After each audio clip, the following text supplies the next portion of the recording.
No, it's not Ken Suzuki. No, sadly. But again, Ken, I'll be seeing him tonight as well. I've got a comedy show this evening.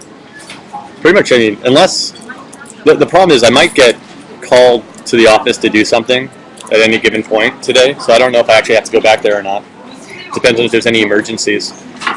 But essentially, I should be free for most of the day until later, and then I have a comedy show. That's pretty much my plan for the weekend.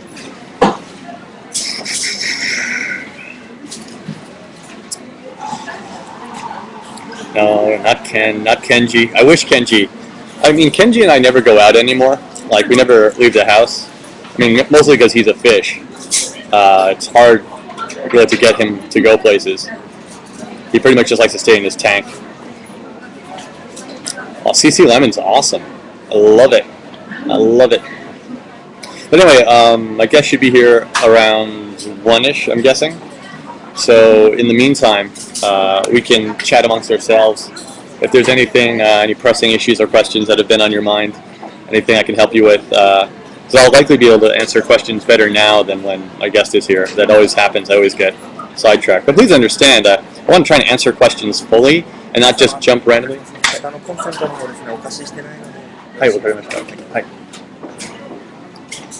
Fucking tool just told me I can't use the electric key here. Alright, that's going to be an issue. That's going to be a big issue.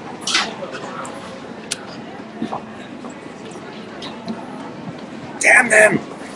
But then why have an outlet there?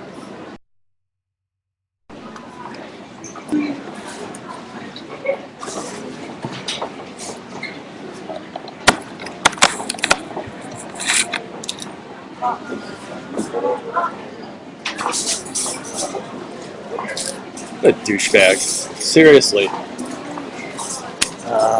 Like, I can't use the electricity in the shop, despite the fact that I'm paying an outrageous price for coffee and food.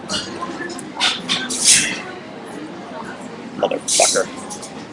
But anyway, at least I can meet up with the guest. I'll have enough battery power till the guest arrives, and then, depending on scheduling, we can maybe go somewhere else. Oh well.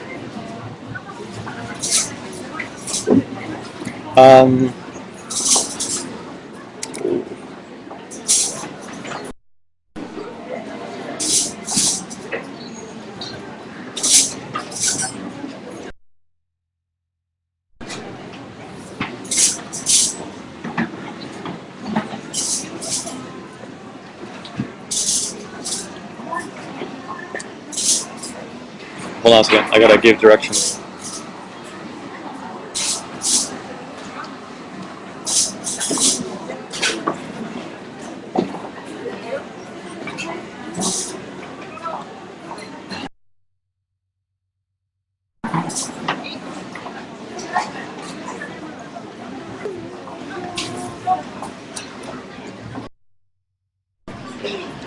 Yeah, I should totally be allowed to use electricity at free will. And the weird thing is, some places don't care, and some places get all like shitty about it.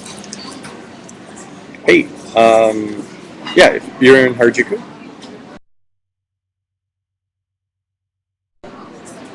Oh, okay. Then I would go to Shibuya and transfer to the Ginza line. And then the Ginza line, it's like one stop. Or you can go to Harajuku, but the Saikyo line doesn't stop in Harajuku. So you'd have to have transfer chains anyway. But the Ginza line to Onosando. Alright. The Fukuoka Shinsen line? I don't think it does to Omotesando, no. That goes to Shibuya. Yeah, I think. I don't know how to do it via that line anyway. Okay, cool. Bye. I should say I'm Johnny Depp, but sadly no one would believe that. Just gotta wait for that tool bag to leave. Maybe his shift will be done soon, and then I can snark some electrical power. Yoink! But anyway, I've got enough battery for like 2 hours. Yeah, I've got 2 hours worth of battery life, so we're not at emergency levels yet. build a generator. They should really have like a backup generator type box thing that just has yonks of electricity inside it. You can just plug into that rather than having to look for an outlet everywhere you go.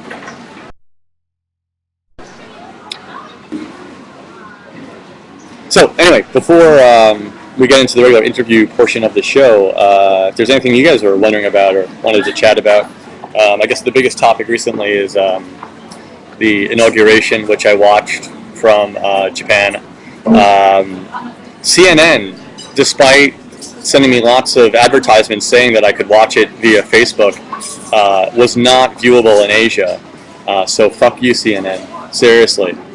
But you could not use the CNN live feed in Japan. And they always, that's the thing I hate. Whenever they make stuff for the internet, like in America, they forget that the rest of the world is using that website too. So they write everything basically speaking only to an American audience. It's very irritating. Because, oh yeah, we forgot to mention the entire service we've been promoting is not available in Japan. So instead, yeah, I tried downloading Live Station, but it kept crashing on me. I went to C-SPAN, but I kept falling asleep. Then I went to CBS's live feed, and that kind of sucked as well, because it kept dropping out. I don't know why, but maybe it's just overloading their bandwidth. And finally, I ended up on MSNBC, which, despite Chris Matthews, was technically working properly, or as properly as it can. Oh, sweet. But that was how I watched it. It was pretty non-exciting, actually. There was nothing in the report that I found like unexpected or amazing. The only thing I kind of enjoyed was Aretha Franklin's song. That was somewhat moving. I got a little misty and like I want to go back to America feeling with that, because you know. The poetry I kind of tuned out then, because at the time the poetry went on, it was then like 3:30 in the morning in Tokyo, and I had to work the next day at like 8, so I checked out when the poetry came. I'll stand by that decision. But Scott South, people in Japan are very, very excited about Obama. He had like a 90% support rate during the election in Tokyo. But that's largely not to do with any type of actual reasoning or logic. It simply was because they thought it would be cool to have a ethnic-looking president. So it definitely was, his race certainly made him popular in some ways in Asia, because, I don't know, just people in general like that story. They find it inspiring that, you know, you can be from a minority that, you know, not too long ago had slavery and then become president of the country.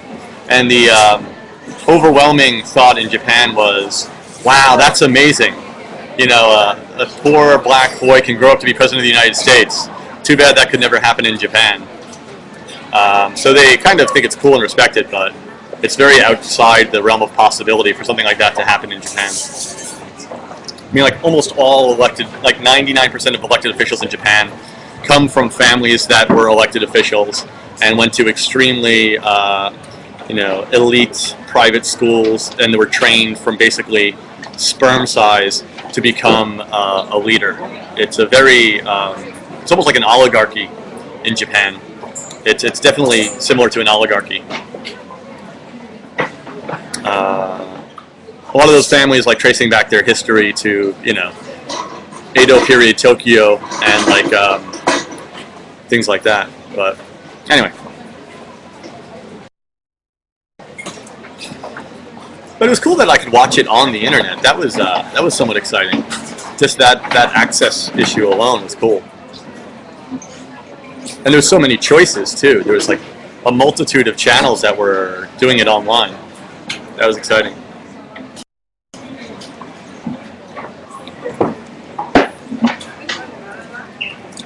Yeah, it's cool. I think most people were like tuned in on their computers while it was happening.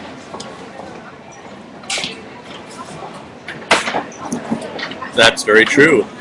Uin Randir. like, for example, Shinto and Buddhism, the main religions of Japan. I mean, I support Obama, obviously. He's the president now. You have to support the president pretty much, unless you are in a country or a way of thinking that's anti-American. Would I marry a J chick? Despite the fact that the question itself is phrased in the most misogynistic way possible, for me, it's not really an issue of nationality. It's a matter of finding the right person, and the nationality is kind of coincidental. But statistically speaking, the majority of women I meet or date in Japan over these last almost 8 years are Japanese. So yeah, it's a high likelihood. And even if I meet other foreigners, they're like from New Zealand or Australia or France or Germany. So the likelihood of me meeting a fellow American, or at least New Yorker, like is almost very, very little. Actually, there's a lot of Canadians. I have a lot of Canadian friends over here. I don't know why, but there's a shit ton of them.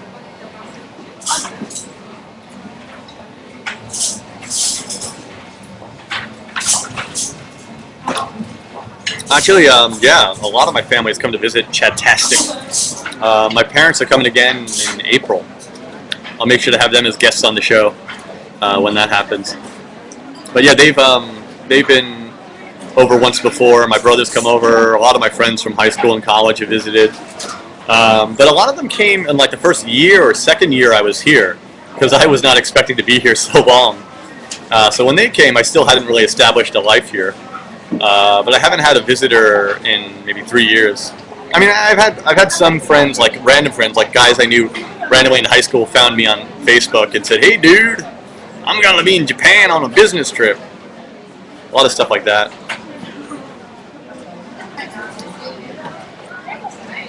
Yeah, my parents are hopefully gonna stay with me. As I've said before, I'm trying to move actually into a house so I can have a guest room. So when people do come to visit, I can like let them stay at my place. And also I want to have an office separate from my bedroom, because I do a lot of work out of my house. It gets depressing, like typing 5 feet away from your bed. No, Anfield 22. Monkeys do not regularly break people's houses. Although wild monkeys are an issue, much in the same way wild deer would be in some parts of the U.S.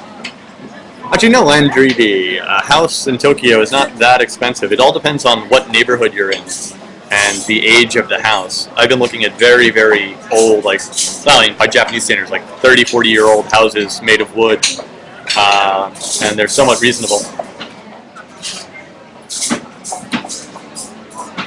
Sorry, Darkwell, I can't like really watch that clip right now, but I'll try and check it out later. If it's Top Gear, you mean the British auto racing show, then yeah, I've seen it. The weather is rainy and sad today here in Tokyo, but yeah, I don't know. It's a beautiful city in the rain. It's a lot like Paris, or I don't know. Some cities I think are actually more attractive in rain. It's there's something about it. Not to quote Taxi Driver too much, but you know, good rain washes the city clean. It washes the filth, the garbage from the streets. You know, it's kind of like that. I think,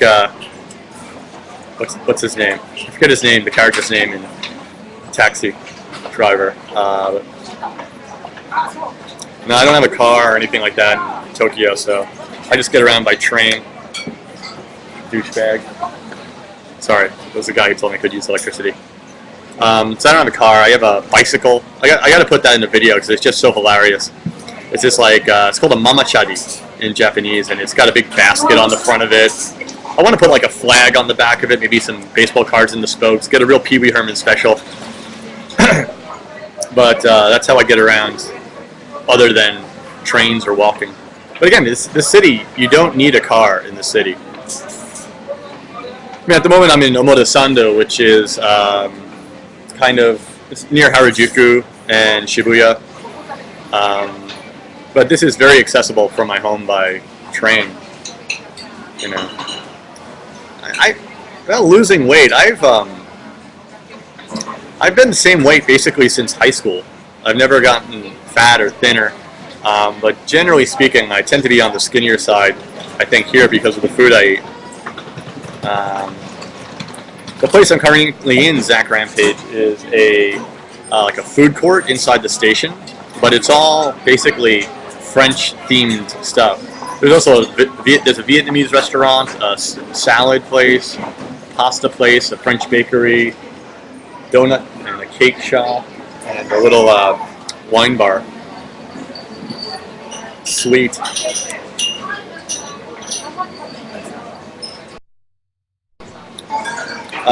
There's a lot of people around, but this is, I guess, something I never really specifically explained, but the Japanese have an extraordinary ability to ignore things that are happening very close to them. I mean, take, for example, the crowded housing.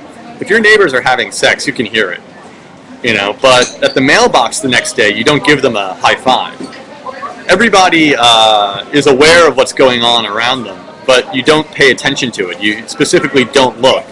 So, for example, on the train, if there's a really drunk person vomiting in a corner, people essentially don't look. They don't gawk. They don't. But it's not their business. It's a way of coping, I think, with an incredibly large population density. I mean, there's just so many people in such a small space that you kind of have to just mentally shut off to everything around you. As a result of that, people don't talk to strangers. Like, you never talk to someone you don't know on the street, unless their head is on fire and you want to warn them. But essentially, everyone just goes about their business. And so me talking to my computer might be curious to some people, but no one's gonna gawk. They're just gonna ignore me. It's not rude. It's just a mental survival technique for being crammed against other people all the time. Yeah, you just tune things out. Like this comedian I knew who was over here, he did this whole series of photos with like a plastic horse head. He had this horse's head thing he put on, and he took pictures of himself in various locations around Japan, like sitting on the train, snowboarding, eating in a ramen restaurant. But the way he did it in all the photos, there's a Japanese person next to him, just completely not reacting at all. The people around him are completely they're doing a crossword or they're just going about their business.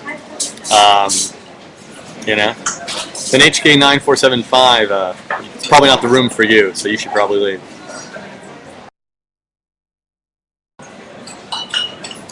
I can cook, actually. I'm a very, very, very good cook. But I've been working so much recently. Honestly, I haven't cooked anything in about 3 weeks, a month or more. But no, I don't have the day off. If you missed the earlier part of my broadcast, I was actually broadcasting from my office, which is about 2 stations from here. And now I'm just on a meeting. I went out of the office for a meeting. So that would explain my...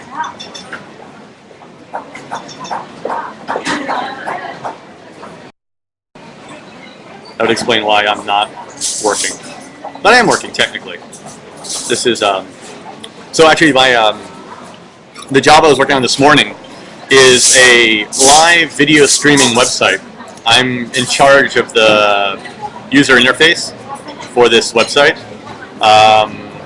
So I spend most of the morning writing copy for error messages. That was very exciting.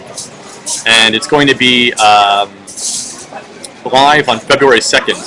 It'll be broadcasting all Japanese content, English language Japanese content, including a TV show called TokyoCooney that I appear on. And that's going to start from February 2nd, but I'll be sure to update folks when that goes live. I'm not going to really promote it much in the first month until we start working the kinks out. But yeah, it'll be up and running then. So it'll be really cool. There's like a Japanese cooking show. There's Japanese news.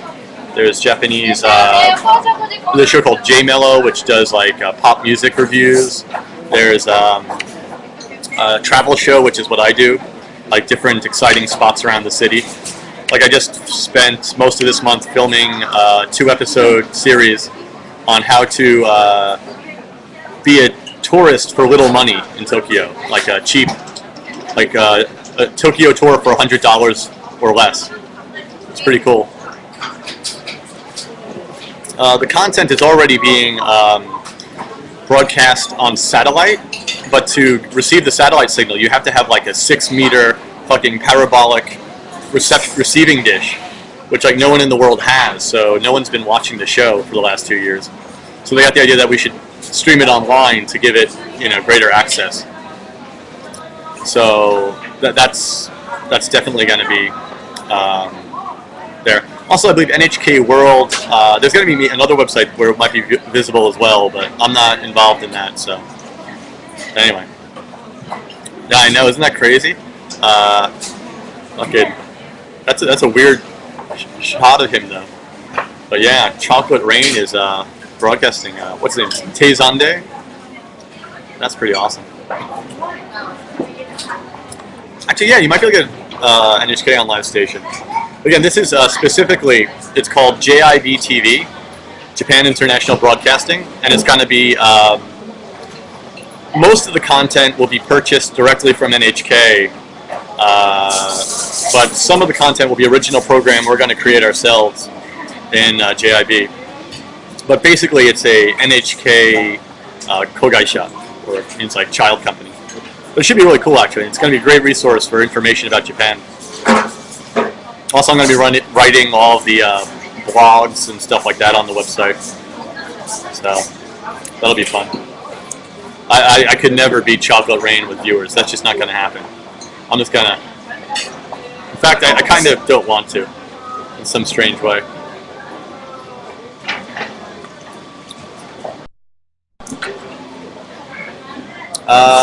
Mustard. Anything I say on the show pretty much comes out of my head. Like, they don't script for me what I should say. Like, so pretty much all the spoken words. The narration is generally scripted for me by them. But depending on what I want to add to it or take away from it, I can change that. And I've suggested topics, but to be honest, when I first joined the show, it was about 2 years ago, we talked about me eventually directing my own episodes. But to be honest, like, directing an episode of that show is dealing with a lot of minutia, like getting location releases, contacting places, and stuff like that. When I do my YouTube videos, I can pretty much just go where I want and film it. It's quite fun. But yeah, but for that show, it's not really fun. I enjoy just appearing. It's a lot more fun that way. HK9475, I will answer that question because it's somewhat normal compared to the other ones. Shinto and Buddhism are the main religions of Japan. But yeah, that's why I like YouTube, because you can do things basically sans legality.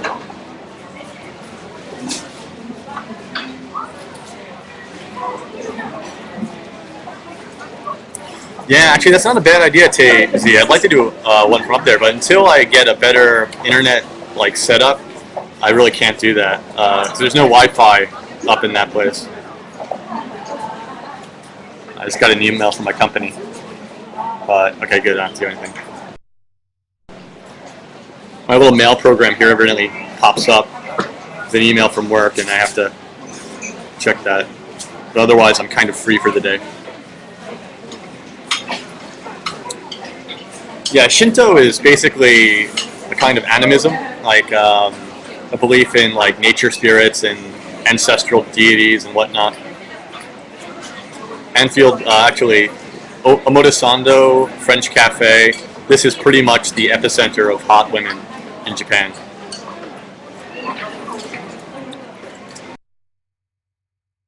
I'm Catholic personally.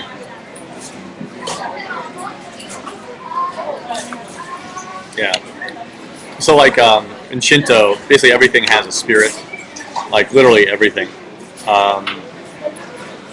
And there's a lot of traditions tied to ancestor worship, things like that, paying respects to previous generations. Yeah, burning the chopsticks, things like that. But actually, like a lot of the other traditions and cultural things in Japan, like that you might hear about as far as rules for polite society, a lot of that comes from Buddhism as well. Um, in Japan, the line between Buddhism and Shintoism is not very clear often. So you can go to a religious site and it could not be completely apparent whether it was a Buddhist temple or a Shinto shrine. Because, over the hundreds of years, they've mixed quite a bit. But like Christian services in Japan pretty much are to themselves, like proper Christian services. There's a fair number of churches around for all different denominations. There's a lot of Mormon missionaries in the city. You see them every now and then, like on bicycles with helmets and a Bible, riding around the city trying to convert people.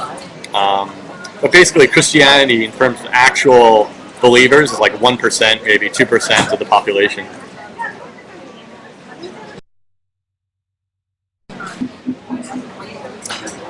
I hope you did not spam it with "Go watch TokyoCooney." Please do not spam in my name.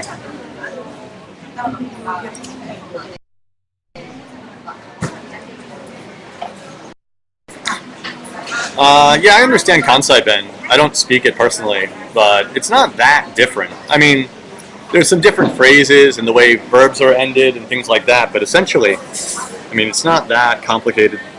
There's just a few, like, wakarahen, like things like that. But once you get a few of the basic modifications on the language, it's pretty easy to understand. Tohoku Ben, which is up north, is difficult. Okinawa Ben, which is really historically almost a different language. Like the Okinawan people have very, very, very unique linguistic things because they're not completely Japanese in a way. All right, my guest is about 10 minutes away. Ooh, the excitement. Who could it be? Who could it be?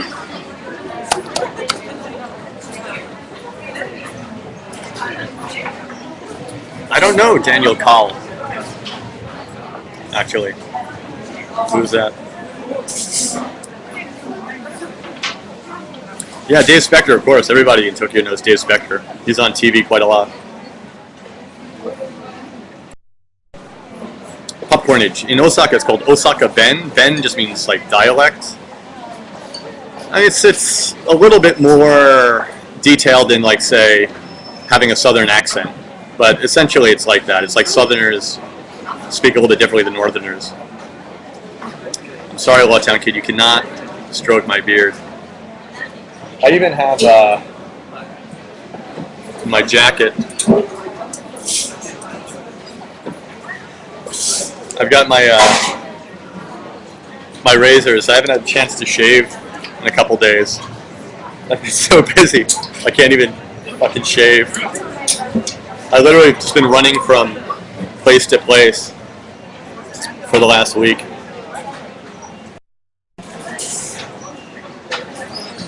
But I think I'm just going to let this go. I don't have to film anything till Sunday. So I think I'm just going to let it go till Sunday. It makes me look gruff and masculine. But, it also shows that the hormone therapy is working.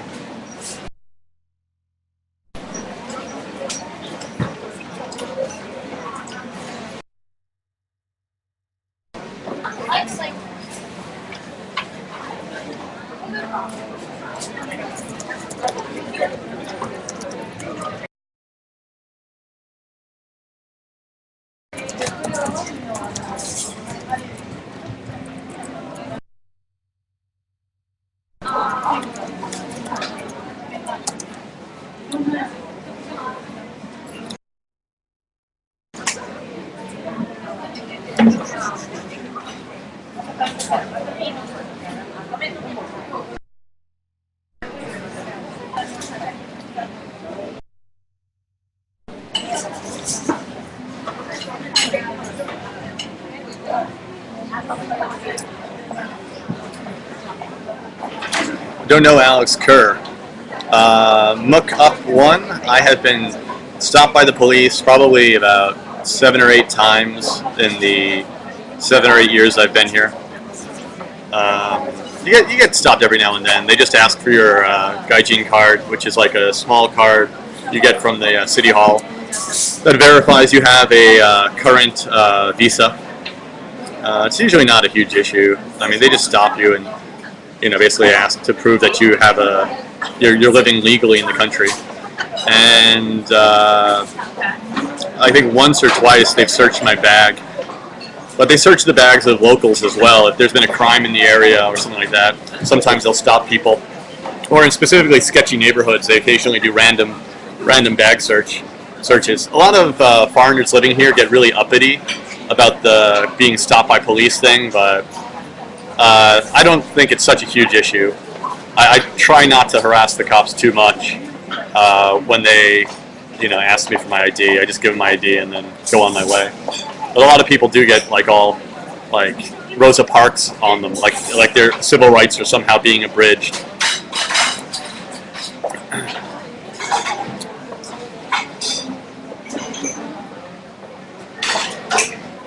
Not sure what you mean, Ariko. Do men get asked for the women?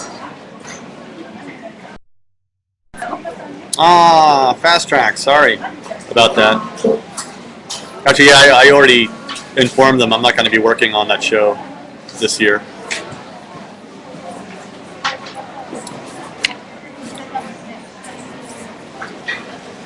Yeah, I think Ariko, men get stopped more often than women.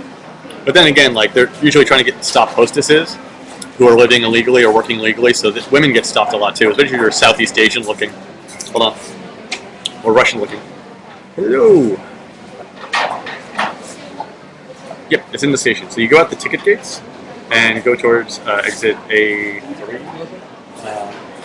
Yeah, don't go up the stairs. Look behind you, and there's a Café de Métro, some kind of French-looking thing.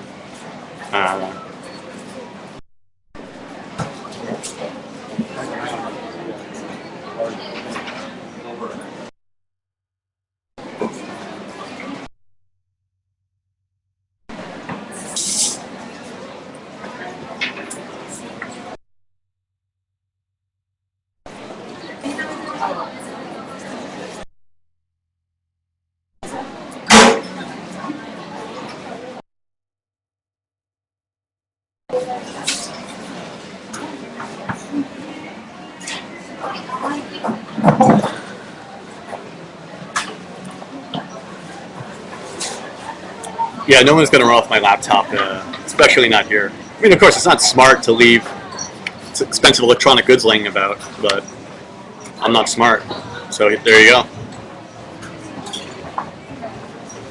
Oh my goodness. Oh my god. It's an impressive American right there. It's another impressive American. We are both impressive Americans. Hey guys. It's the Emily. Wow. Smells like eggs in here. It does smell like eggs. It really does. That might be me, actually. Yeah. Excuse me. Yep. I see. I got an email from another impressive American. Oh my god, there's so many impressive Americans in this country. Actually, that one's actually in America, so they're even more impressive. Yeah, no, we're holding on to our impressiveness, but it's hard. It is hard. It's hard. It's like a photocopy of a photocopy. Basically, yes. Here, let's put more reviews since no one wants to see me. Yeah, well, welcome to my little vlog TV show. Thank you. Be nice. She's my guest. Yeah, guys. I guess pretty much everybody knows you, but maybe not.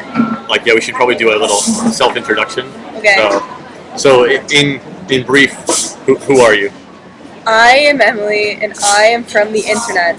Basically, you are from the internet. The end. The end. What do you do on the internet?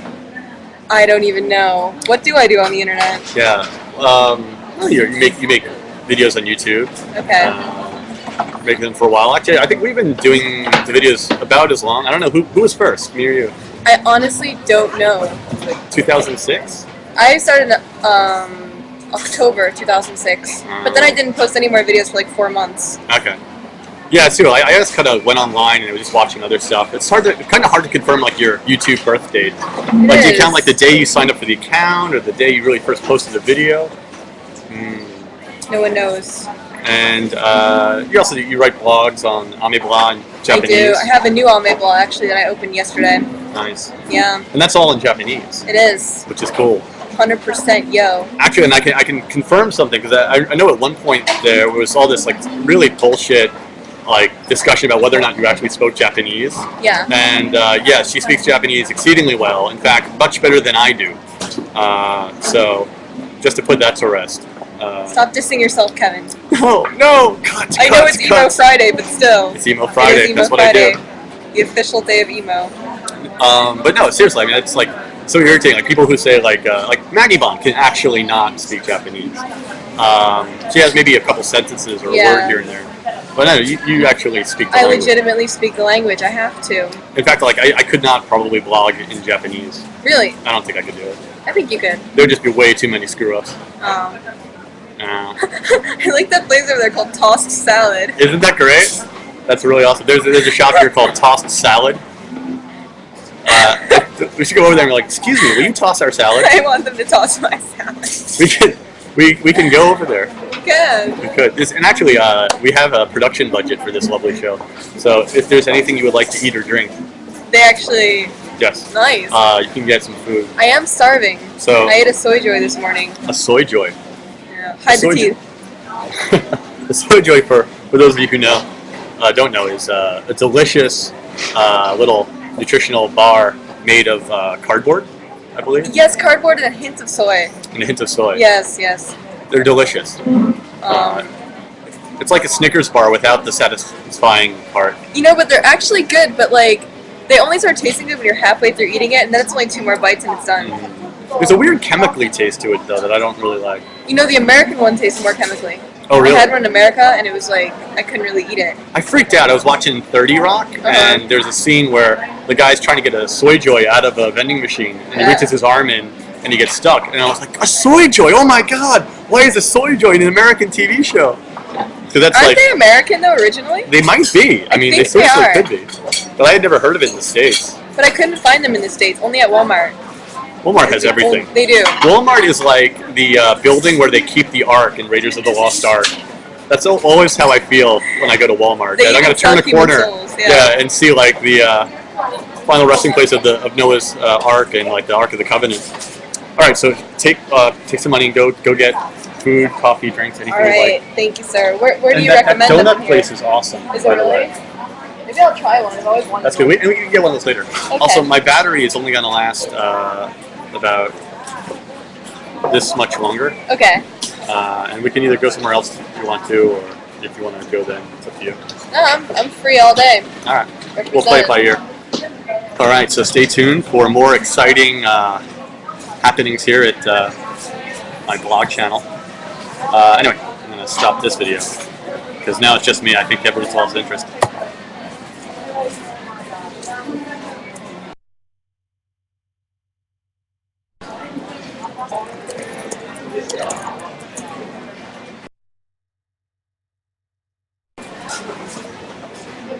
Hey, Chris. Get some rum. The problem is I'm limited in terms of where I can go based on my access to electricity, which is in an hour going to be a huge problem, and Wi-Fi, internet connection. So I guess we'll stick around here for a while and then maybe go try and find another place to go online. But we'll see. Mosburger might work.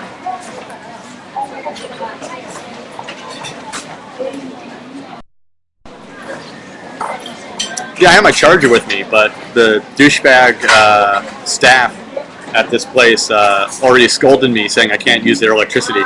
They have a power outlet, I'm just not allowed to use it because I guess I'm not special enough. Bastards.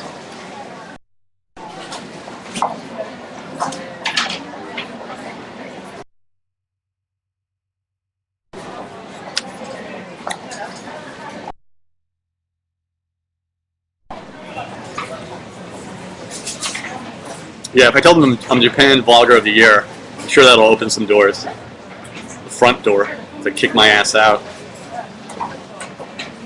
Yeah, I think I could get away with one more charging. I don't know. We'll see. Anyway, we'll cross that bridge when we get to it. For the time being, I'm going to have to make do. But this place is awesome. I'm pissed that the electricity thing's a problem because I thought I just found like the perfect place to broadcast from. Sadly.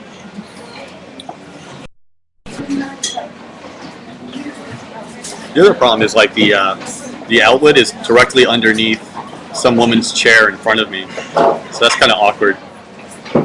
Trying to get in there as well. Anyway, just now that Tay is gone, I have taken over. Yeah, exactly. Well, I could just blame it on Emily, or maybe she can like smile at the guy and use her womanly charms to get us free electricity. My other hope is that this guy that told me not to has a coronary. That would be great. There he goes. Douchebag.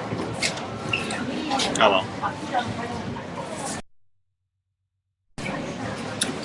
So she should be back in a bit. Again, sorry, I know I get very distracted when the guests are here because I'm actually talking, and it's very hard to talk and read like the random comments at the same time. But I'll do my best to, answer some of the intelligent questions. But if I don't answer your question, it's either because I didn't see it or it's an asinine question. Just keep that in mind. And right now, again, yeah, for those of you who are just joining us, I'm broadcasting from a little food court inside of Omotesando Station in Tokyo.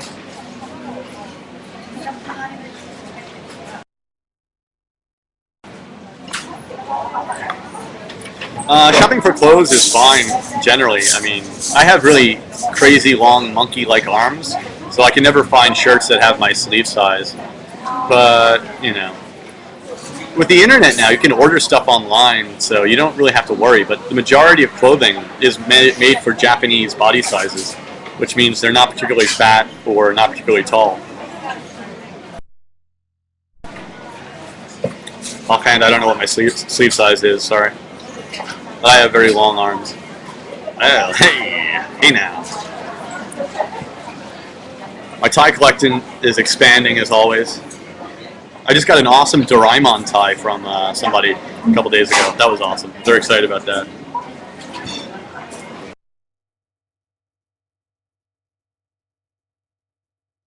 Yes, fast track.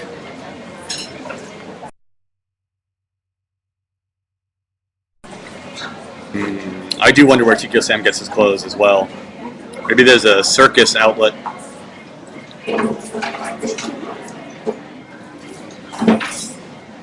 Awesome. They take so long to bag up the bread over there. It's insane. Do they? This place is actually pretty nice, isn't it? Yeah, I've always wanted to come in here, but I never have. Cool. But yeah, like the different places, the food looks generally pretty good. Got some apple juice. Is there any?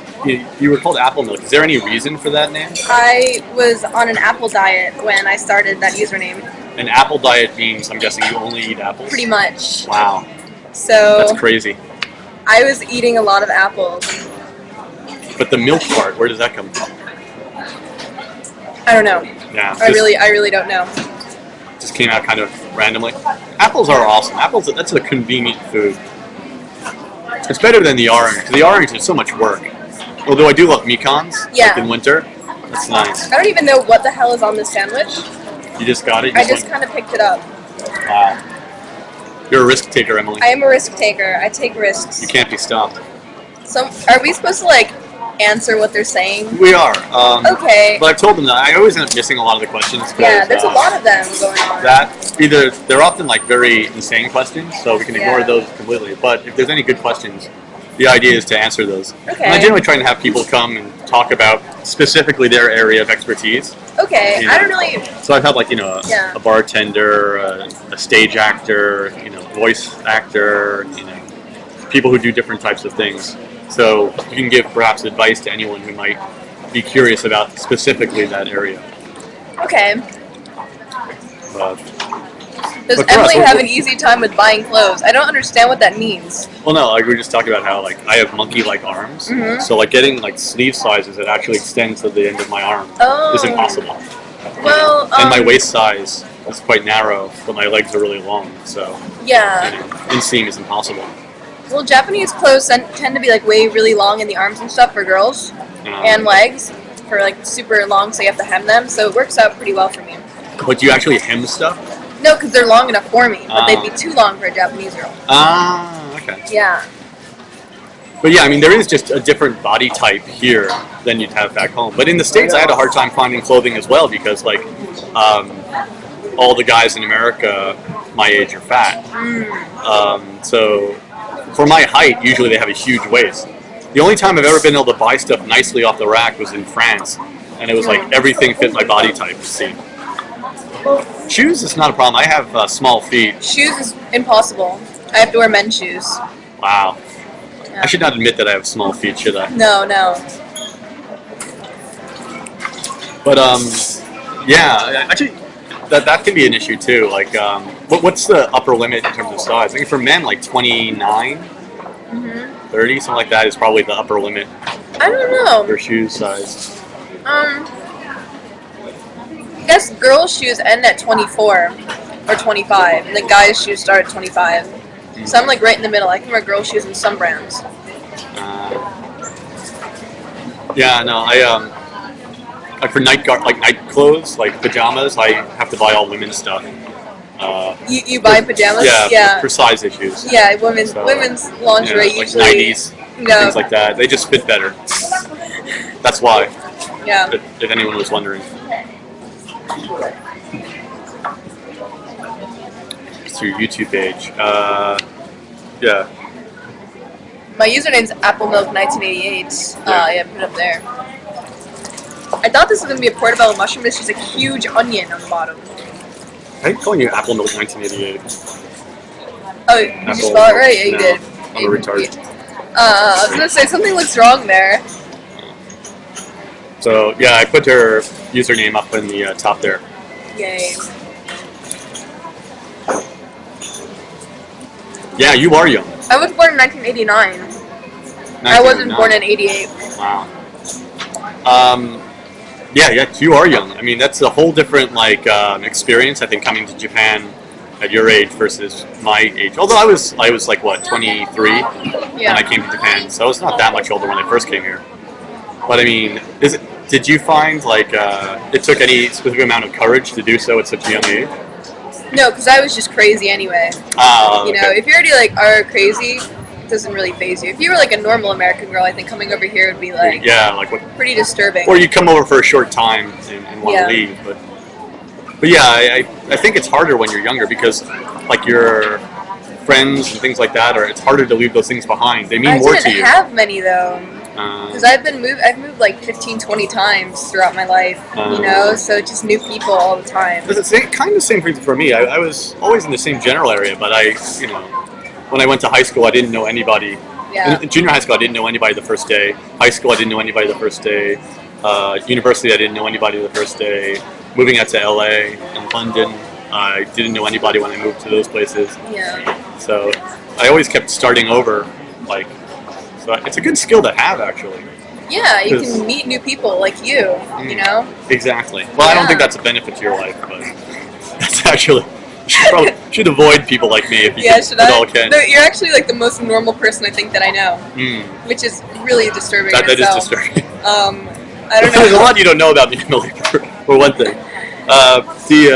Did you learn Japanese at a young age? Actually, that's the most impressive thing about you, is because I only studied foreign language because I was forced to at school, and I didn't even do it very well. You did it pretty much completely on your own. Yeah. Could you explain possibly how it is you learn the language? Because I mean, your Japanese is smoking hot. So how would you give? What advice would you give? That's an excellent question. Just memorization, like reading stuff over and over, like lyrics, and then translating it on your own, and then memorizing the meanings. So you actually learned via J-pop? Yeah, pretty much.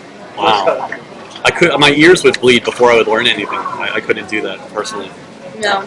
But I mean, how did you read it to begin with, like the kanji and things like that? I had this book that you could look up all the hiragana, so I could only do stuff with furigana on it, and then I would write what the hiragana read as because I couldn't read hiragana yet, and then I would translate that. It was a really time-consuming process, Yeah, but it's weird. Like when you're young, it's almost like a hobby or something you like. It's easier to do. Now, like finding the time to study is like impossible for me. Really? I never study anymore, which is why my Japanese still sucks.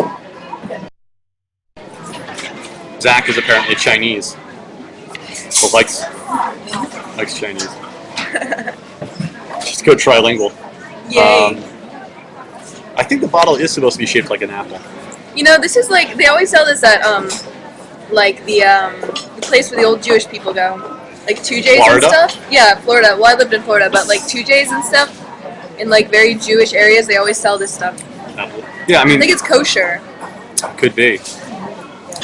All right, so back to the Japanese language thing. Because you actually speak Japanese very fluently. I understand, like, learning kanji, things like that. That's something you can do in the States when you're young. But, like, how did you get a chance to actually practice speaking? The internet. The internet. Like What is Skype. this you speak of? You just find random people on Skype and you just talk to them. They think it's really funny when like random foreigners talk to them. Yeah. No, I like Stickum, Skype, even Blog TV. Probably. I don't think there's many Japanese people on Blog TV. No, But, I didn't even know about Stickam back then though. I was just so, this is like when I was 12, 13. Okay. Wait, when did you first start studying Japanese? I think 12. 12. What was the like the kikake, the reason Anime. for it? Anime. All right. Yeah. Specifically? Sailor Moon. Sailor and Moon. Pokemon. I was 12. Please tell me you have a Sailor Moon outfit. I don't. Ah! Definitely get one. Yeah, I mean, media, I guess, is one of the main reasons why people get interested in this country. Yeah, and I mean like right then the anime boom was just starting. Where like Pokemon was really popular and Dragon Ball all Z. the stuff Japanese like that. anime, yeah. Yeah, I was here, I guess, for a lot of that. So I missed this, like, so-called anime boom.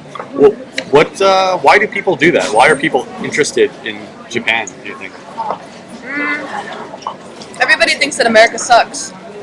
Or their own country sucks. So Yeah. then like, let's get interested in a new country. It's funny, and it's exactly the same way in reverse here. There's a lot of Japanese who want to learn English so they can go live in New York because they think it's so Japan great. sucks. Yeah. It's like grass is greener on the other side of the fence. And in fact, in Japanese, it's translated exactly the same. Tonari no shibafu no hoga aoi, except it's blue. Aoi is blue. I don't know why that happens. Anyway, yeah, I mean, it's exactly the case. People always think that there's something deficient in their home country, and they start looking around. Yeah. For me, I was, I guess, 22, and I don't want to end up living my whole life and never have traveled or done anything interesting. So, for me, it was just kind of like expand my horizons. Yeah. A lot of people are like that too, though. Yeah. You know? Huh, cool. Yeah, I also find, like, with the language study, if you live here, it's a lot easier. Did you find the difference between, like, say, your Japanese level up until you came here, and then your Japanese level since you got here? I mean, how important is it, do you think, it is actually just freaking come here physically and start doing it? Or can you master the language completely in a foreign country? I think you can master it completely in a foreign language. I mean, a foreign country. I didn't really notice that my Japanese was getting any better living here, but I guess it did. Because other people tell me, like, oh, your Japanese is a lot better. And grammar-wise and stuff. You know what I mean? Yeah. Well, and actually, the classic example is, if any Japanese person says, "Oh, Nihongo jouzu desu ne," that means your Japanese is not very good. No. They say your Japanese is good, it means it's not good. No. If they say, "Where did you learn your Japanese?" That means you've gotten pretty good. You've gotten pretty good. And if they say nothing, then that means you're actually fluent. If they don't make any comment on it at all, you know. Yeah. Because they assume you've grown up here, or, you know, it's just not an issue. But generally, if people compliment you on your Japanese, like at like the level, like when you first start learning the language, or like you hold chopsticks and they go, "Oh, Yeah. you're so good at chopsticks." They don't. But I had the same experience as you. Like that, I started getting the reactions of people were changing. Yeah. Like, oh my god, you know, it wasn't like the original, just like Nihongo jouzu desu ne. Now people ask me if I was like raised in Okinawa and stuff. Exactly. Yeah. Yeah, you get people asking you if you're like half or something like that. Yeah. Apparently a lot of people think I'm half like Chinese or something. Yeah. Usually not Japanese. Yeah, I don't know. So some people think I'm part Asian as well. Really? Yeah, I guess this webcam is just incredibly bad. I don't know why. I know, right? Okay, there's an earlier question. This one kind of related. Like, is it difficult being a woman in Japan? Do you feel any fallout from that? I mean, we have a different experience as a guy and as a girl. I don't know. I mean, I think I'm pretty like an outgoing person who stands up for myself, and I think because of that, I don't get offended or I don't get fazed by it. But other girls, I think, maybe do a bit more. You know what I mean? In general, I find there's like a hypersensitivity for all things, like foreigners, women, like different skin colors like black or Indian people. Always when they come to Japan, start to overanalyze every situation as though that's like the whole point is that. It's like, actually, if you've ever seen the comedy video I did on my YouTube channel about the black girl who thinks people are staring at her, but she's wearing a Pikachu outfit, that I think perfectly explains it. Everyone assumes the reason everything happens is because they're a woman or because they're a foreigner or because of something else. It's like, the incredibly fat guy who says, like, why don't people sit next to me on the train? It's like, well, because your huge ass is going into the seat next to you. There's not enough room for someone to sit next to you on the train. But like, they're completely blind to the more obvious reason of it, and they start blaming every situation on those things, or like women who are just completely untalented will say it's because of sexism they haven't gotten promoted at work. Yeah, exactly. It may be the case sometimes, but it's not always the direct reason why. But I think very often it is, Yeah, no, very often is. There is a degree of, like, sexism. Like, I think if we sat down at a restaurant, they would probably immediately speak to me, or defer to me as the guy. Mm-hmm. But then again, I mean, that still happens in the States. If the two of us were sitting with an Asian person, they'd immediately just talk to the Asian person only. Even if the Asian person is, like, not speaking Japanese. Because we'd become invisible. Like, I had a friend from the States, this guy, Kevin Kataoka. He's actually a stand-up comedian. You may have seen him on Comedy Central at some point.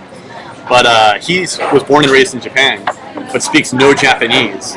And he came over here and was doing some comedy shows, and, like, we would go out to dinner, and the Japanese people would immediately start talking to him. Yeah. And he just developed this thing, like, where when the Japanese staff talked to him, he'd just go, and, like, sign.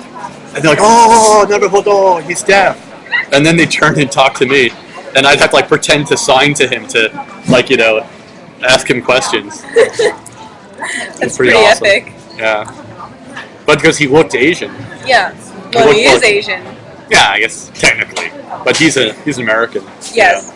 Yeah, it depends if you mean Asian as a race or... I mean as a race. Yeah. I just totally screwed that up. I'm just trying to cover my own tracks. Yeah, no, it's fine.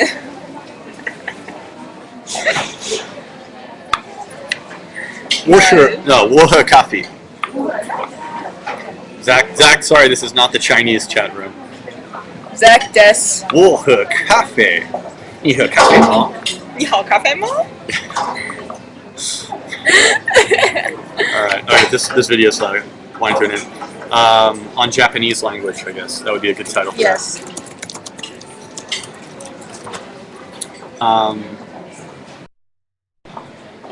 But yeah, I mean, I just... The thing for me is I have a huge amount of respect for any young person like yourself who learns a foreign language.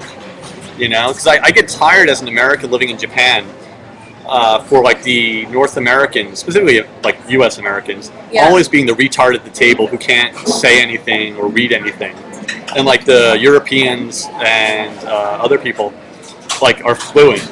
And it's just, like, there's almost this arrogant ignorance that they take pride in sometimes. Like, I just speak English, and that's really embarrassing to me.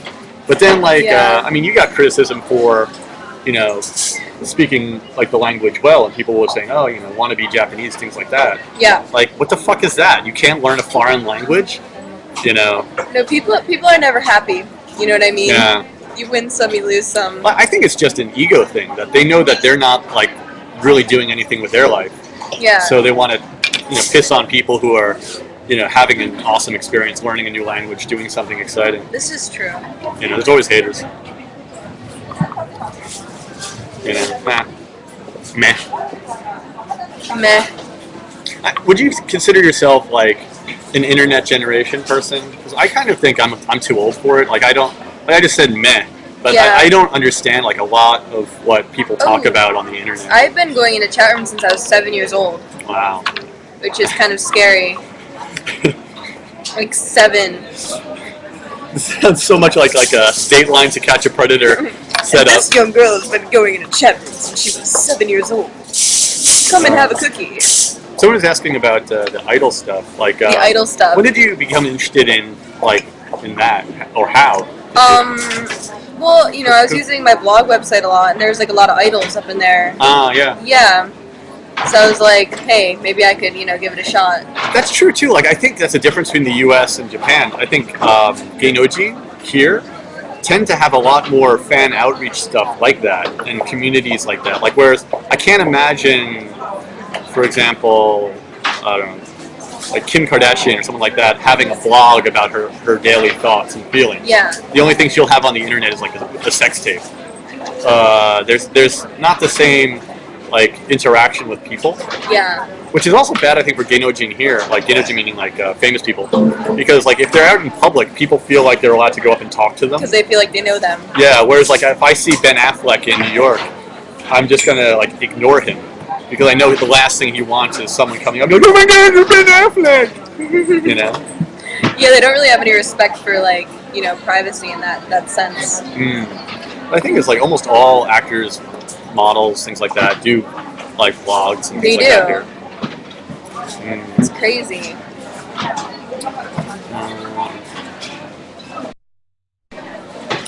See if there's any good questions here. Actually, yeah, we should open up to other questions. Yeah, what about fanboys and otakus and things like that? Thankfully, I don't have too many fanboys. Yeah, Japanese people ignore me, and then I just get emails from them later saying that they saw me. Yeah, I hate that. I've gotten that a lot too. It's like, hey, dude, I saw you in Shibuya. Yeah. It's like, okay, that's not creepy. Yeah, it's like, say hello. I got one of those emails yesterday, like, hey, Emily, I saw you in Starbucks in such and such place. I'm like, oh, okay. Yeah, it just makes you paranoid. But if they come over and say hi, like, hey, I watch your videos. Nice to meet you. Have a good day. That's more normal than people reporting back to me where I was in a given day. I know, they're always like, was that you at this time in this place? Was that you? I'm like, yes. Do generally Japanese people say something or foreign people say something? Which is more often? Coming up to me and saying something is usually foreign people. Other whiteys. Yeah, for me it's almost exclusively foreigners. Yeah. A couple times Japanese people have said something. Really, I blog in English, so. You do? So most of my viewers are all, I think, outside of Japan. That's a good question. Where did the intense Japanese idea come from? Or the word intense in general? How did that become your catchphrase? I used that word a lot when I was like 16, because me and my friend wanted to bring back words like stellar and, you know, all those kind of nerdy words. So we were bored, and she's like, let's make videos for YouTube. I was like, okay, what should we call it? Well, we actually, when I made the Japanese lesson video, I was sitting in Panera's waiting for my mom to come pick me up because I don't drive. So we had a camera and we're like, let's make a Japanese video. I'll call it Pretty Intense Japanese Lesson. Would you say like you're actually making those videos in any way helped you to get fluent in the language? No. No. No. I don't even know why people watch those videos. Yeah, same here. I have no idea. I think most people who put videos on YouTube are mystified that people watch them. Yeah. It's kind of this weird anomaly for me. It's because, yeah, I mean, people think that I'm honestly trying to teach the language in those videos. Oh, yeah, which even though it's like a comedy. Yeah. It's not really that educational. It's like some weird words that I say way too fast on purpose. What is it like? It's like, don't let that kitten eat milk or something. Yeah, don't let that kitten eat apples. That cat just ate an apple. Yeah. Like you don't need that. Yeah, I don't think you'd ever say that. But I mean, that's almost like the Japanese. This is a pen. Yeah. You know, the people learn in school. Yeah, but I don't know. I wanted to like kind of make fun of the Japanese conversation tapes. You know, the things you might have listened to as a younger person back in the day when tapes were in. Actually, do you have any advice on what tapes and stuff to use, like Pimsleur or Rosetta Stone? Have you used any of that software? I didn't use any of them. Really? Never. Just like GACT. Just GACT and dictionary. I had a lot of dictionaries. GACT and a dictionary. Yeah. So that sounds like the most painful way to learn a language. That sounds torturous. Like that sounds like something you do at Abu Ghraib. I have so many dictionaries though, seriously. Like, not the electronic ones, because you don't really learn from those. But, you know, like an actual paper dictionary. An electronic dictionary is convenient to look stuff up, but it can be too convenient. I find that if I look something up in an electronic dictionary, I never remember the word. Yeah, you know it then. You're like, oh, cool, but then you know for 5 seconds and then it's gone again. Yeah. Where it's like a paper dictionary, it's such a pain in the ass to look something up. I'm gonna memorize that word, you know. Exactly. Gacked is, what is gacked, by the way? My childhood obsession, a guy who looks like a girl who sings kind of crappy pop music. I have a couple of videos where I dance to his music, like a long time ago, like pretty intense field trip and stuff. You can hear his music. That's impressive. Actually, you're a resident of Tokyo now. Yes. What's good about the city? Like, I always have difficulty answering the question myself, but if you had to give like a short explanation to what's attractive about Tokyo. The convenience, really. I mean, you can always do something whenever. You can just hop on a train and in like 30 minutes you'll be somewhere completely different. There's also a lot of Starbucks, so I can have a chai latte like 10 times a day, and exactly. you'll go to a different Starbucks every time. That's insane, but you could. You can. I've done it. She's done it. I've done it. What? I mean, like, is there any part of the city specifically you like? I don't know. I mean, I like certain like department stores and I like shopping basically. Omotesando is really great because they have like every single ridiculous fashion store you could ever have. So it's a really great fashion city. Like not New York City, Manhattan-ish, but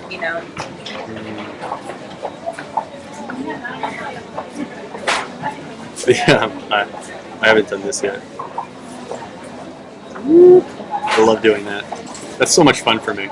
Is it fun? It's like the small amount of power I have in my life. I just felt masculine just then.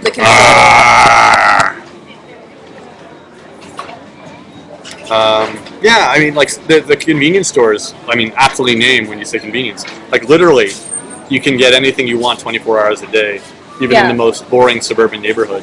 Yeah. Like,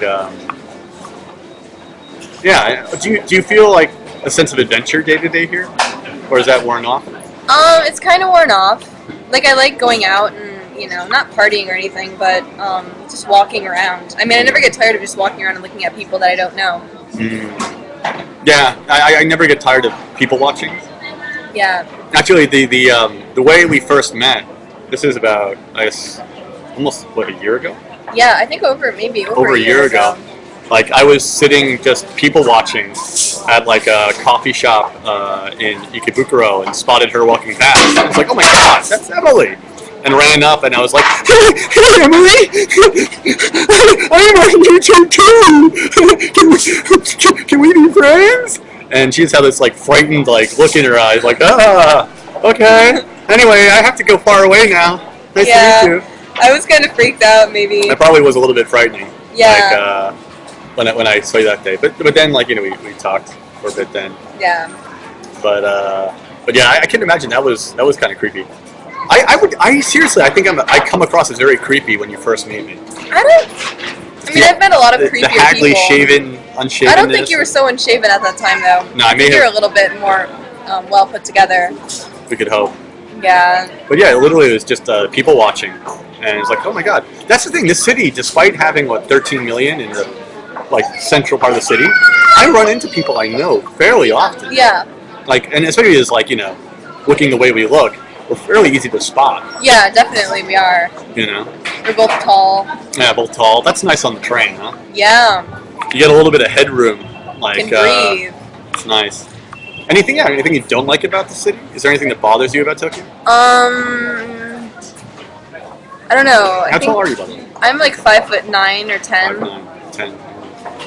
Alright, so yeah, what would bother you about the city? I think that people are just so robotic here. Unless you get them out at night drinking or something, or on a Saturday. Depending on the area, like Shibuya people are a bit more talkative and stuff. Yeah, I guess. You're right about the alcohol thing. Like, you get a couple drinks in the locals, and they're far more entertaining. Yeah. But there is a certain amount of reservedness in sober situations. Yeah, it can be a little annoying, Especially when you see a really cute guy And you're just like looking at him, and he's like looking at you, but he's nervous because he's Japanese. I know exactly what you mean. I know you do. Oh. And like, people are less forward here, obviously.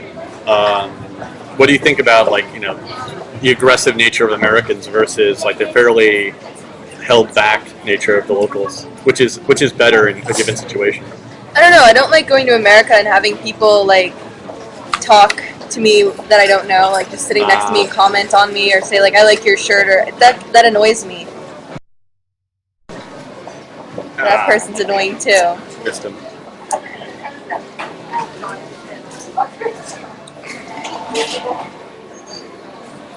The band hammer. The band hammer.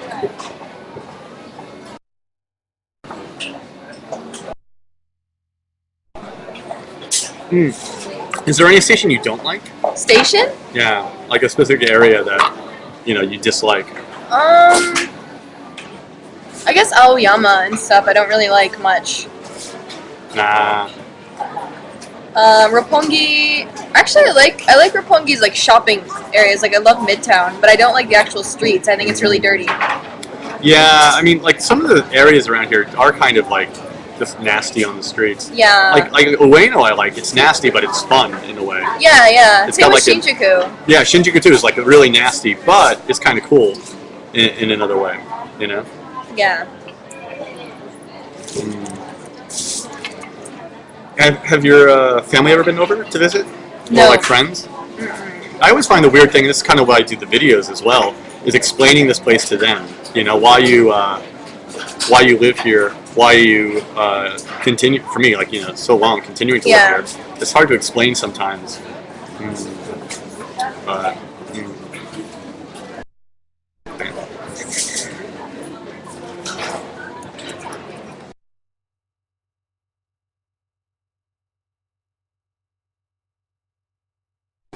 what's the typical other foreigner you tend to meet around here?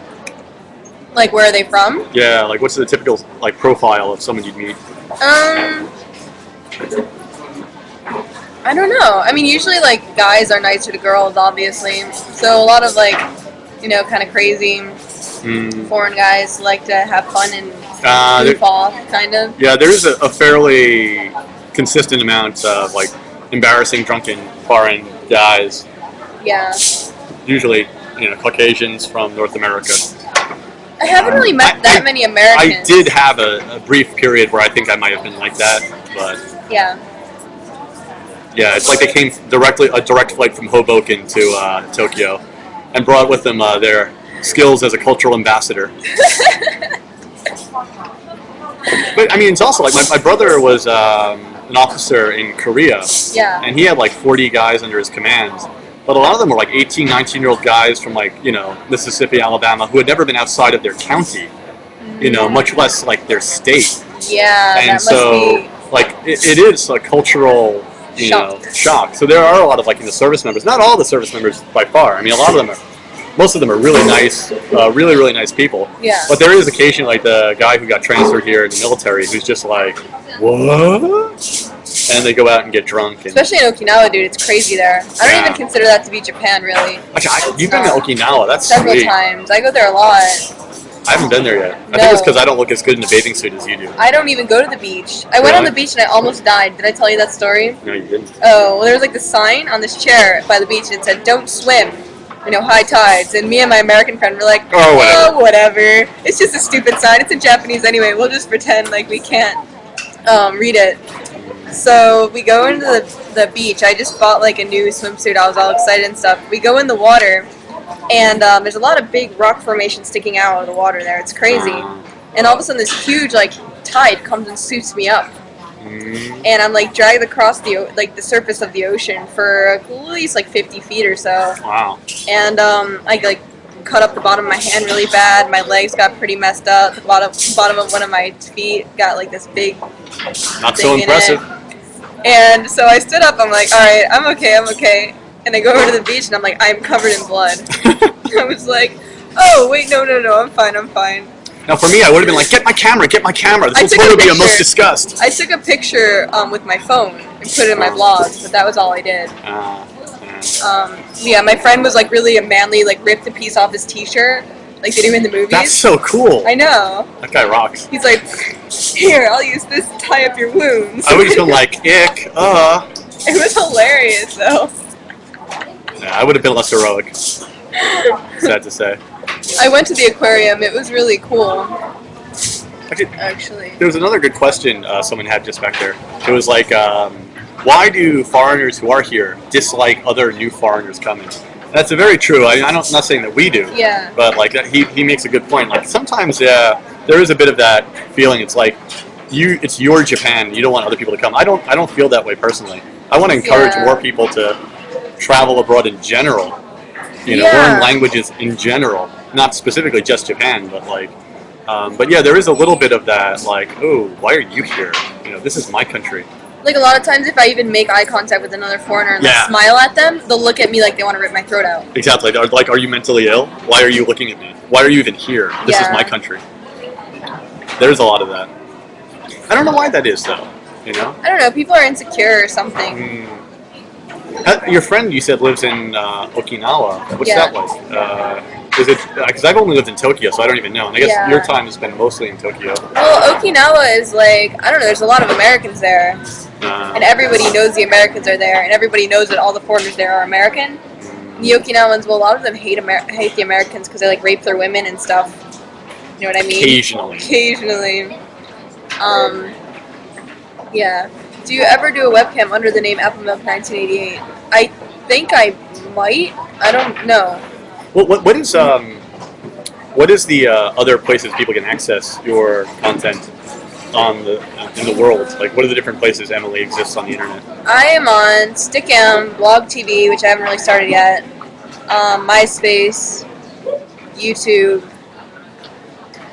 Amoeba Blog, Mixi. Wow. Mixi sucks. Mixi does suck. I don't like Mixi. Mixi really blows. Yeah. Yeah. With Jesus. Oh, okay. Just give a link to me on my page they're currently on. That's awesome. That information will be valuable for the people who are here. Tacos down. This is my show. I say goodbye.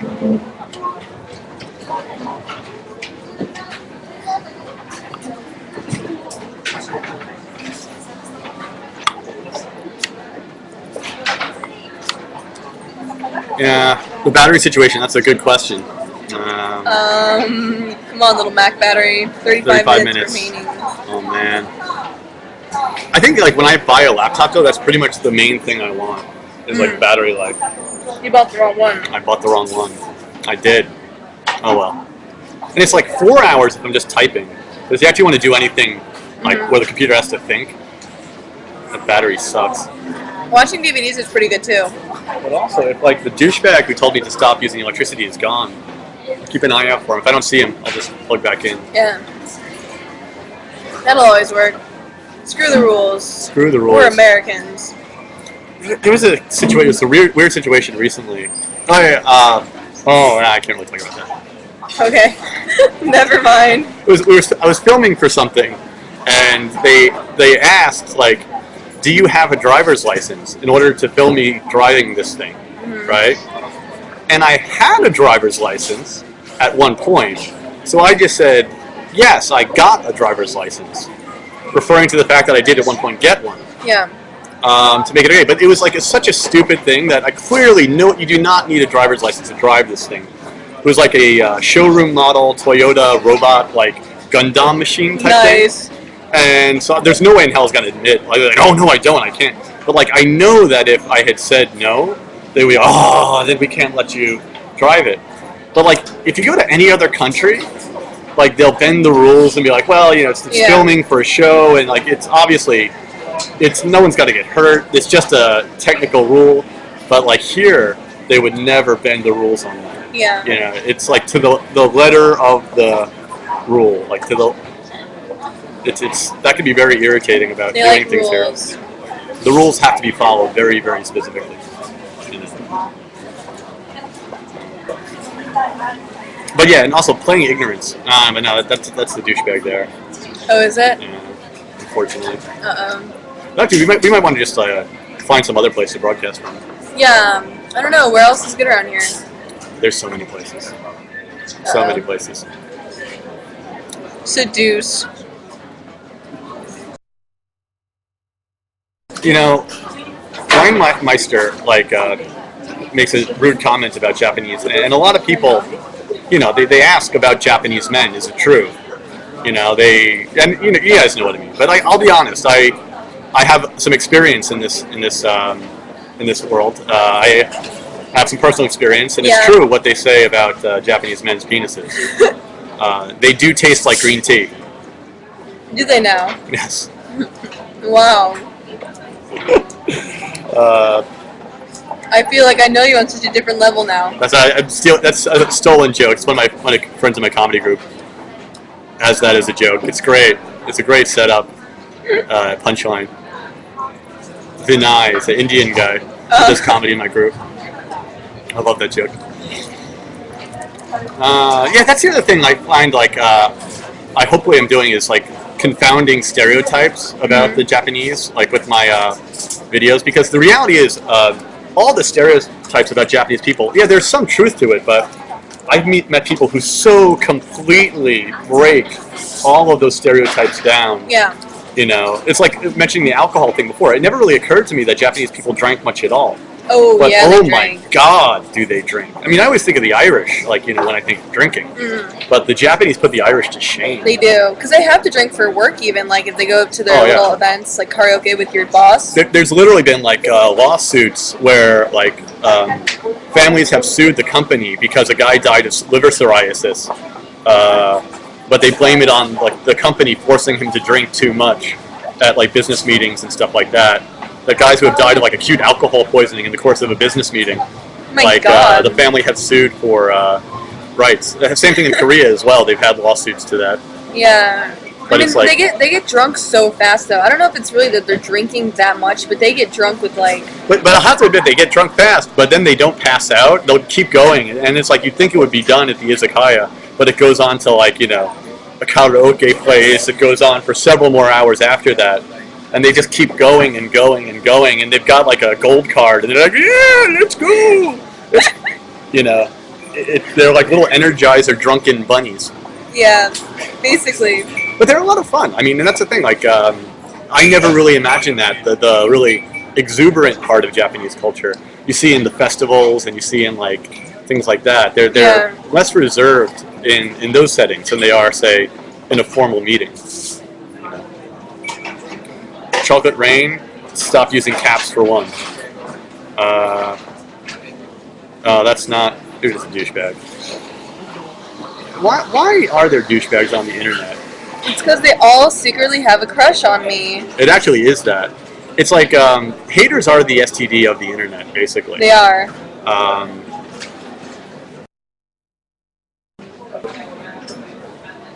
Japanese whiskey actually is not bad. They really brag about their whiskey. They brag about their expensive whiskey. I've never really drank it, but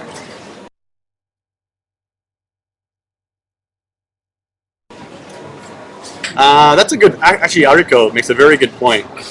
Is that irritating? On the internet, that haters kind of pigeonhole people as a certain person. And then you have to end up dealing with a lot of that bullshit stuff.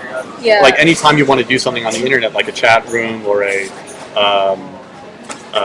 blog, does that bother you in any way? Usually, I just talk to them, and then they're like, "Oh, you weren't an idiot after all." Yeah.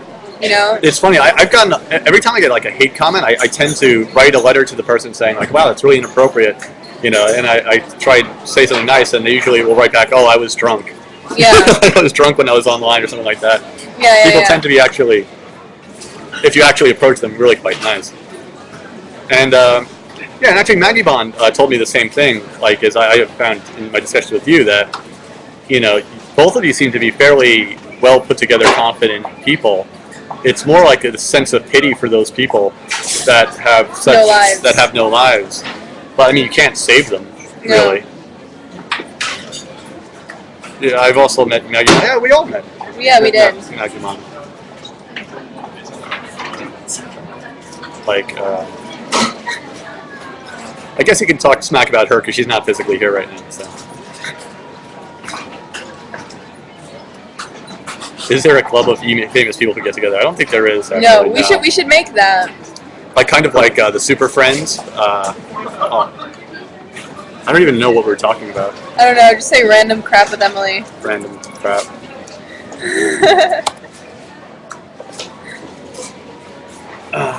Yeah, Taizonde would be the like I think the leader of that circle of friends. I just want his voice. I totally want to steal his voice. I just imagine Taizonde ordering a pizza.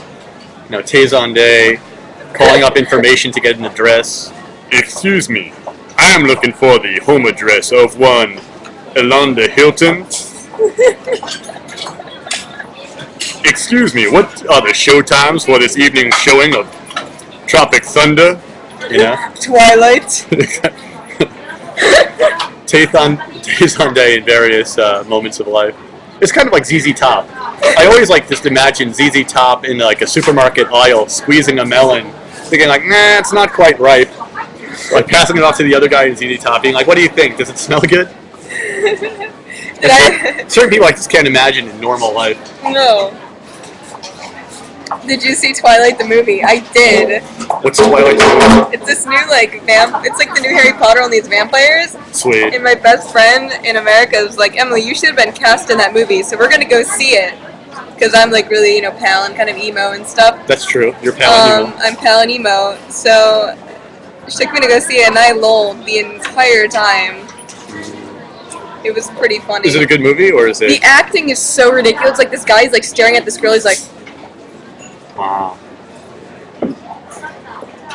Actually, this is a weird note. I have to say, like, despite like the huge gap in our ages, there's one thing on which I was very surprised by. Now we have a very similar love affair, and that is Colbert. We both love, both are huge Colbert fans. Like I have been adoring that man since the first episode aired. Well, before, of course, in the Daily Show. Yeah, the Daily Show. But that show I've been watching since the very first episode. But the two of us are both huge Daily Show Colbert Report fans. We are. Which is weird, because like I think there are some things universal in entertainment like that. But I think probably most of our other, like music-wise, we're like pretty far away. Yeah. Like fashion, definitely. We're on different planets. Bit different. Movies, I don't know. I don't know about movies. I like an array of different films. Yeah. You know? I don't watch movies much anymore, unless it's something like what you just said, like where you have to go. It's an event because of some stupid reason, because like your friend drags you. Yeah, a friend makes you go. But yeah, I mean, I think that is definitely one thing we do have in common. Yes. Colbert and Daily Show. Did you watch his? Of course, you watched the inauguration. That's pretty much the only thing I think that we have in common. Yeah.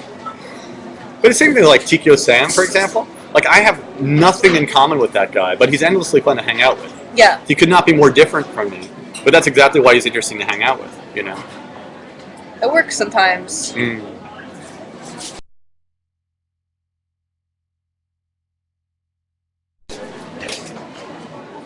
Alright. Colbert Report, that's funny. Colbert and the Daily Show are 46 on the list of things white people love. That's so true, probably. I think it's like number one on the thing of that I love. Yeah. I watch it every day. I'm not a homosexual, but if Stephen Colbert did propose us dating, I would really, I would grin and bear it. I would grin and bear it. Yeah, I think I would too. Yeah, even though you know he's a guy. Yeah. So it wouldn't be. He's old though, a little bit older. He's pretty old. Yeah, he's a bit old for me. But like, I think I could grin and bear it just to be around him all the time. All the time. And I would be around him all the time. Yeah. I would be such a clingy boyfriend for Stephen Colbert. You would like make him breakfast in the morning. Oh yeah, and at some point he would just have to sit me down and have a conversation that I was going beyond certain relationship borders, and he'd be like, you know, Kevin, seriously, if this is going to work out, you're going to have to stop emailing me like 30 times a day. Yeah, well, you know who else I love though is Dimitri Martin. Dimitri Martin's cool. Yeah. I am in love with him. I don't get it as much. I think that's a generational gap thing. Maybe, yeah.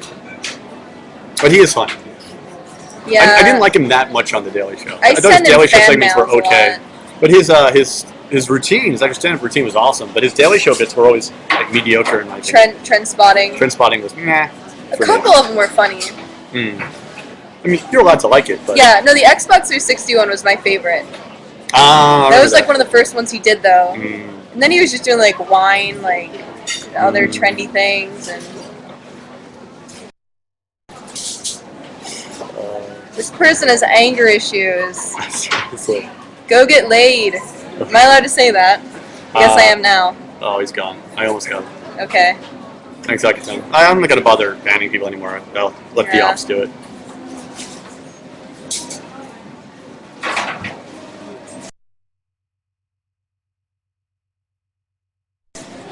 Emily is originally from like Niagara Falls, New York. Yeah, I guess we're both New Yorkers technically. Yeah, we are. We're both like we're technical New Yorkers. Yeah, we're not like, you know, the big city people. Exactly. Yeah. We're the small towns that no one knows about. Exactly. How's like the Tokyo life been in terms of that? Like cold, like because everyone here bitching right now that it's so cold. You know what? I'm like wearing a skirt and leggings today, and like a short, like a no sleeve shirt, jacket of course. But I mean, it's not cold. But today it's like 60. Yeah. It's a beautiful day out today. Today's not. Oh, is it still raining? No, it's sunny. Oh wow! I've been like in an office and inside the subway. I'm like sunny and 60. It's like the Illinois and the what are the people who live inside the earth? That's what I am to Emily.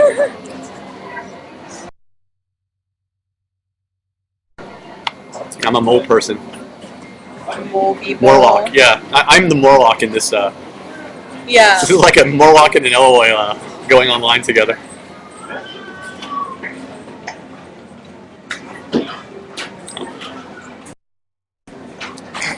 It's actually pretty funny. That is. Because that's the thing is, like, if I was going to be a hater, I think I could be a very good one. Yeah. I could be a very entertaining hater. That's the disappointing thing about people who do, like, make comments on the internet. They're always just so obvious. Yeah. They're like, fuck you, dude.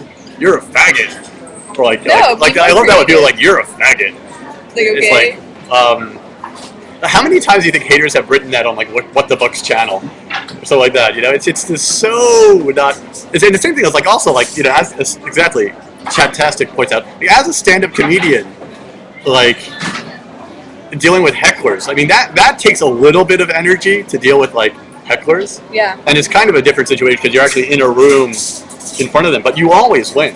There's no point at which the haters ever win, you know, or a heckler like, ever wins. Sometimes you'll get, like, an idiotic, like, 14-year-old girl who will actually get naked and, like, do crazy crap, though. Oh, yeah, that's why they go for it. Like, that's why, like, they'll come into my chat room and be like, oh, well, she's not getting naked. Yeah. Let's just leave.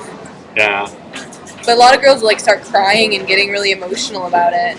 But they're, like, kids, like 14, 15. Why would you even, like, bother those kids? Well, that's the thing I was amazed about, like, you and Maggie Bond. Both of you seem, like, really emotionally solid. Like, it doesn't seem to bother you guys at all. You know, Maybe. like... I can't speak for her, I don't know. No, I talked to her about it, and she was like, whatever, you know. Yeah. Like, I know what I'm doing. I'm putting my videos up there on purpose. She's completely, you know, aware of what she's doing. She's a very emotionally solid person, it seems. Yeah. So it's like, I think Maggie's like 22. Yeah. They just asked how old she was. But it's like that. I always worry about girls who maybe are young going online and just kind of like they're gonna go cut themselves or something like that after they get offline, you know? Yeah. But yeah, Michael Richards. He definitely did not handle hecklers well. In that last moment. Oh, got it. Yay. Because it's so not funny usually. No. But I think if I was to be a hater, I would come up with something clever to hate on. You know? Yeah. It's like just like they just get a dictionary of bad words and randomly spew them out. It's almost like Tourette's. You know? Internet Tourette's. Yeah. Yeah. Well, actually, it's sometimes because they are actually sub age 14, which makes me sad that like the level of foul language that people know at such a young age is so beyond like what I had command I of. didn't even know that much when I was 13. Yeah, when I was 13 or or 14, I mean, I knew a couple bad words like asshole or something like yeah. dick. But like, wow, they are creative at a much younger age. I had no idea. I was pretty uninformed on the real world as a child. And I kind of do hope it is really young people, Yeah. as depressing as that is, because if it's older people, that's even more depressing? Yeah, that those sort of people are like grown members of society. Well, I guess you do get older and physically larger, but you don't particularly mentally change. This is true. We got like 18 minutes left on the crappy Mac battery. Emily, how are you? Emily is good, thank you.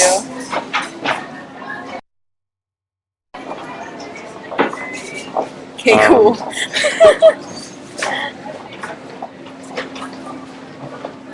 But actually, I'm kind of hungry myself. I want to properly eat something. Yeah. We could also find some other place to go. Properly eating is good. This wasn't really food, it was like bread with onions. Bread with onions. Look at all these, oh, I took out some of them. And 3 olives. Oh my goodness. Only 3 olives. 3 olives? That's cheap. People spend like a lot of money over there though. They're all getting like a bunch of crap. I know. Well, I mean, this is a pretty expensive bakery actually. It's nice stuff though. Yeah. Jean-Francois. Yeah? Jean-Francois? We did not get our salads tossed yet though. We didn't. We have yet to our salads tossed. Actually, I'm gonna get my stuff and let's walk over and look at the tossed salad place. And then we're gonna sign off for a bit. Maybe try and go find some other place we can broadcast from, and sign on later. I'll always sign on to try and say goodbye if I can find a place with good Wi-Fi or electricity. But I'll be back. But let's go and check out this place. Uh-oh.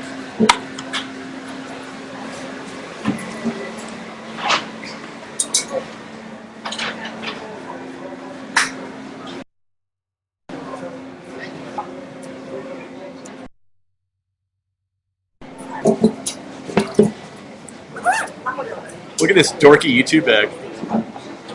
Wow, I'm a loser.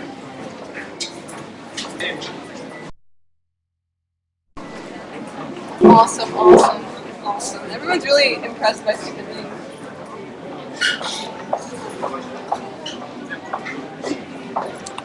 I don't know if the Wi-Fi will work over there, but we'll try. Those guys over there are like totally checking us out with their webcams. We should go talk to them. If you want to, you can. So, I'm a big fan of this. This donut place is pretty awesome. It's delicious. But so. This is so nerdy. This is so nerdy. You have a lot of balls doing this. I would never do this. Really? Never. I don't mind being a freak. No. Essentially. Okay. Look at all these lovely baked goods. Oh, yum. Oh, delicious. Also, there's an electrical outlet over here. It's technically a different one, but this. Exactly. How awesome is that? Tossed salad. Tossed salad is awesome. It's my fave. Move my head.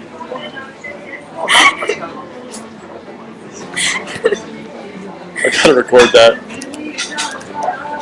So, just if we're gonna get a little bite to eat here with Emily. Hi. Would you like to get your salad tossed? Yes, I would love to get my salad tossed. I would really like to get my salad tossed as well. Fortunately, we have tossed salad, soup and salad. I wonder if they're good at tossing salads. how effectively they do it. Probably pretty well, I would imagine. Well. And there's Vietnamese cyclo, which sounds like some type of pro wrestler. And now Cyclo entering the ring.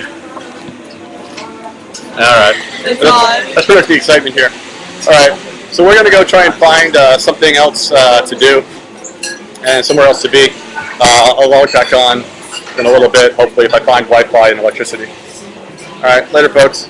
Say goodbye, Emily. Bye.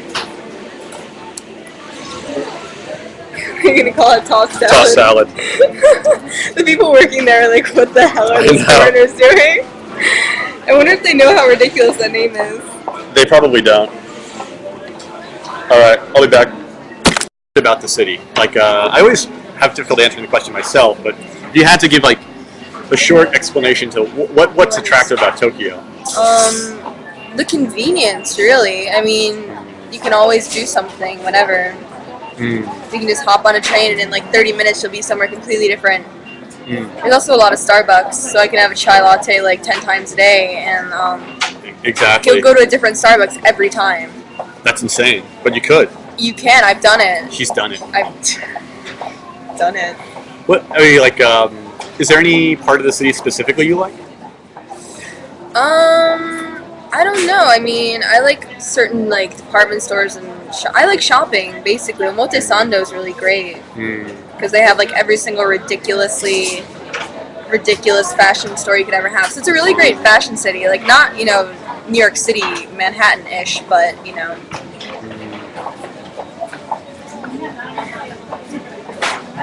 Yeah, I haven't done this yet. I love doing that. That's so much fun for me. Is it fun? It's like the small amount of power I have in my life. I just felt masculine just then.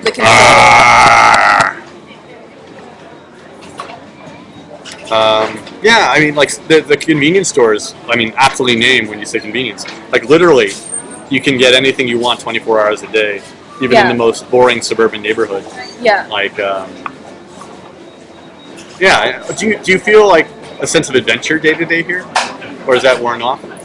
It's kind of worn off. Like I like going out and not partying or anything, but just walking around. I mean, I never get tired of just walking around and looking at people that I don't know. Yeah, I never get tired of people watching. Yeah. Actually, the way we first met, this is about I guess almost a year ago. Yeah, I think over a year ago. Like I was sitting just people watching at like a coffee shop in Ikebukuro and spotted her walking past. I was like, oh my god, that's Emily! And ran up and I was like, hey Emily! I'm on YouTube too! Can we be friends? And she just had this like frightened like look in her eyes, like okay. Anyway, I have to go far away now. Nice to meet you. I was kind of freaked out, maybe. That probably was a little bit frightening. Yeah. Like, when I saw you that day, but then like we talked for a bit then. Yeah. But yeah, I can imagine that was kind of creepy. I seriously, I think I come across as very creepy when you first meet me. I've met a lot of creepier people. The haggly, shaven, unshaven. I don't think you were so unshaven at that time, though. No, I think you're a little bit more well put together. We could hope. Yeah. But yeah, literally, it was just people watching, and it's like, oh my god, that's the thing. This city, despite having 13 million in the like central part of the city, I run into people I know fairly often. Yeah. Like, and especially as like looking the way we look, we're fairly easy to spot. Yeah, definitely we are. We're both tall. Yeah, both tall. That's nice on the train, huh? Yeah. You get a little bit of headroom. Like, can breathe. It's nice. Anything you don't like about the city? Is there anything that bothers you about Tokyo? I don't know. How tall are you, by the way? I'm like 5'9" or 10. 5'9", 10. Alright, so yeah, what would bother you about the city? I think that people are just like so robotic here. Unless you get them out at night drinking or something, or on a Saturday. Depending on the area, like Shibuya people are a bit more talkative and stuff. Yeah, I guess. You're right about the alcohol thing. Like, you get a couple drinks in the locals, and they're far more entertaining. Yeah. But there is a certain amount of like reservedness in sober situations. Yeah, it can be a little annoying, Especially when you see like a really cute guy, and you're just like looking at him, and he's like looking at you, but he's nervous because he's Japanese. I know exactly what you mean. I know you do. Oh. And like, people are less forward here, obviously. What do you think about like the aggressive nature of Americans versus like the fairly held back nature of the locals, which is better in a given situation? I don't know. I don't like going to America and having people like talk to me that I don't know, like just sitting next to me and comment on me or say like I like your shirt, or that annoys me. That person's annoying too. System.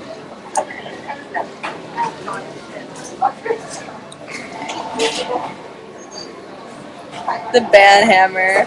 The band hammer.